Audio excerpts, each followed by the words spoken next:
और कुछ पंक्तियां सभी मिलकर बोने का भाव रखेंगे। बोलिए चमत्कारी दादा गुरुदेव श्री प्रेम सुख जी महाराज की, परम पूज्य गुरुदेव श्री उपेंद्र मुनि जी महाराज की। मेरी बिगड़ी बात बना दो प्यारे वीर जी, मेरी नैया पार लगा दो प्यारे वीर जी। ओ प्यारे वीर जी, प्यारे वीर जी, मेरे प्यारे वीर जी, मेरी बिगड़ी बात बना दो प्यारे वीर जी, मेरी नैया पार लगा दो प्यारे वीर जी। अरे प्यारे वीर जी, दयालु वीर जी, के पालो वीर जी, मेरी नैया पार लगा दो प्यारे वीर जी, मेरी नैया पार लगा दो प्यारे वीर जी। उपस्थित धर्म प्रेमी बंधु, आपके समक्ष 3 शब्दों के बारे में कहा था कि 3 शब्द हैं प्रकृति, विकृति और संस्कृति।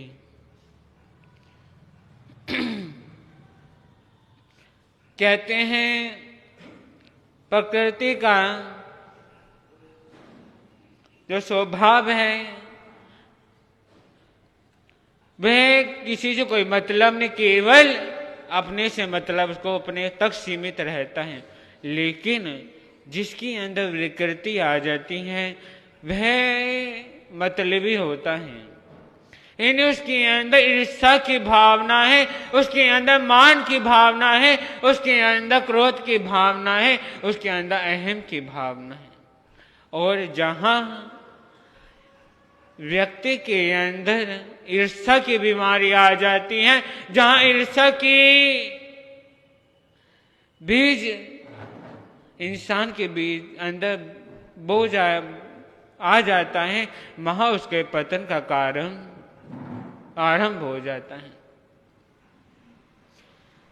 कहते हैं संसार में हर चीज का इलाज है, हर बीमारी का इलाज है, लेकिन जब ईर्ष्या की बीमारी लग जाती है, जहां अहम की बीमारी लग जाती है, वहां पतन का कारण, पतन का आरंभ हो जाता है।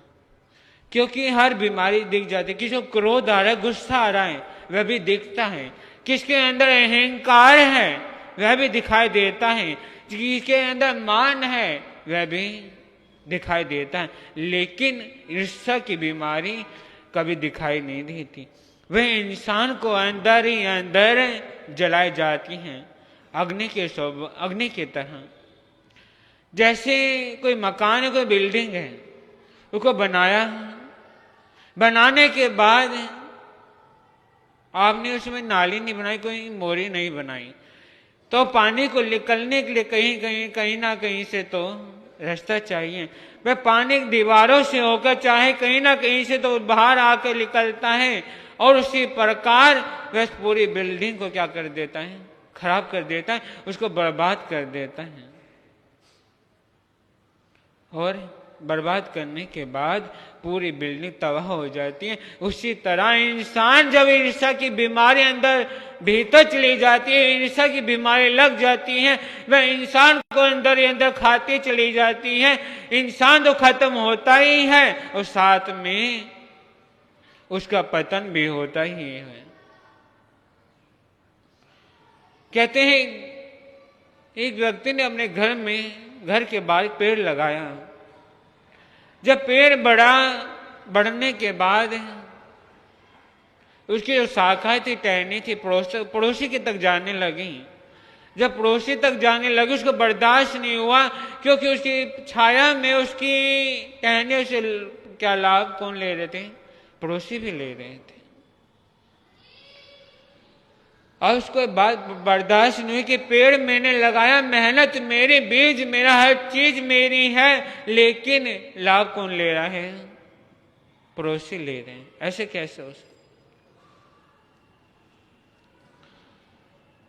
तो उसने सोचा क्या करूं क्या नहीं। तो उसने सोचा कि जहां से पेड़ की टहनी, पेड़ की शाखाएं वे पड़ोसी की तरफ जा रही, इसको क्या कर देता? कटवा देता हूं। न इस छाया का आनंद ले सकते हैं, न इसके फल का आस्वादन कर सकते हैं। तो ये व्यक्ति ने पेड़ को वहीं से क्या कर देता है? कटवा देता है।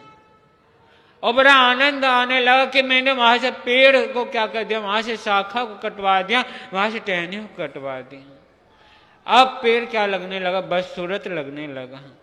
जिसकी शोभा जिससे होनी चाहिए वह तो खराब हो जाती है। कहते हैं सीढ़ी से कोई भी अंग कट जाता है, कोई भी चीज विलग हो जाती है, तो वह चीज क्या लगती है?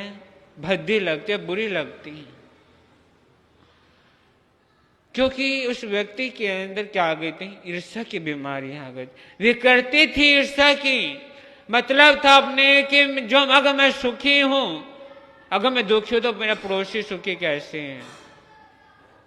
आजकल का व्यक्ति, आजकल का इंसान अपने दुख से इतना दुखी नहीं है कि जितना दूसरों के सुख से दुखी है। जो उसके मित्र को बात का पता चला तो उसके मित्र ने कहा मैं तुम्हें एक बात सुनाता हूं, भाई ध्यान से सुनना, कि एक तालाब के किनारे एक तालाब के किनारे की इमारत खड़ी थी। एक तालाब के किनारे की इमारत खड़ी थी। अचानक उस इमारत में आग लग जाती है और भागम भाग मच जाती है। तभी जिसकी पहुंच में जो था वह कर रहा था, जिसकी पहुंच में जो था वह कर रहा था। कोई लोगों को आग से बाहर निकाल रहा था, कोई आग में पानी डाल रहा था। तभी वहां एक दृश्य देखा, आश्चर्यजनक क्या, कि एक नन्ही सी चिड़िया भी आग में पानी डाल रही थी। एक नन्ही सी चिड़िया भी आग में पानी डाल रही थी। तो सामने बैठे कौवे ने क्या कहा, जितनी चोंच में तेरी चोंच में जितना पानी आता है उससे एक आग का शोला भी नहीं बूझ सकता। तो छोटी सी चिड़िया ने क्या जवाब दिया, समझती हूं अपनी चोंच की क्षमता को, पानी की क्षमता को, समझती हूं अपनी चोंच की क्षमता को, पानी की क्षमता को, लेकिन जिन इतिहास लिखा जाएगा मेरा नाम आग लगाने वालों में नहीं, आग बुझाने वालों में लिखा जाएगा। तो आजकल का इंसान क्या कर रहे हैं? संसार में, अपने जीवन में, अपने भविष्य में क्या बाग लगाए हैं, क्या आग लगाई है? क्या अपने भविष्य के साथ क्या कर रहे हैं, क्या नहीं? क्या ईर्ष्या की बीमारी लगाकर अपने जीवन को तबाह कर रहे हैं? आप विकृति में जी रहे हैं या प्रकृति में जी रहे हैं? अब या तो भगवान महावीर के द्वारा कही हुई वाणी में, संस्कृति में जीना चाहते हैं। अगर इंसान प्रकृति में, संस्कृति में जीता है तो उसकी आत्मा कल्याण उत्थान हो सकता है। अगर संस्कृति में नहीं जीता तो उसका आत्मा को उत्थान कभी भी नहीं हो सकता। इसलिए कहना चाहूंगा, संस्कृति में जिए और भगवान महावीर क्या कहते हैं उस ओर की ओर ध्यान दें, तभी जीवन का कल्याण उत्थान हो सकता है। तो बोलिए महापंजा प्रवर्तक बाल ब्रह्मचारी दादा गुरुदेव श्री भागमल जी महाराज की।